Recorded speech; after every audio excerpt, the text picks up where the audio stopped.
This is the data cable connecting the computer and the printer. This is the cable connector. Go to Procolored.com to download the Procolored Studio Lite software and driver. Open the file. You need to power on the printer when you install the driver, so it can search the printer automatically. Install the printer driver. Click OK. Click OK. Click Agree. Click OK.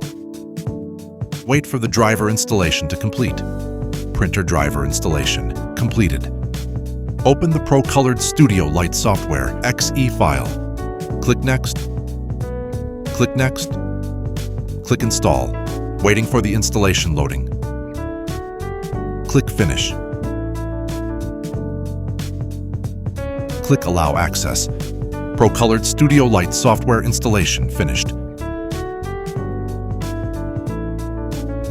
This is a dongle, comes with the K13. It's a USB security key used to activate and protect the Studio Lite software for DTF printing. Plug in the red dongle before running the software. Open the Lite Studio software. It's the RIP software for K13. Open the software and run a head cleaning. The ink carriage starts moving. When the power button is constantly on, cleaning is complete.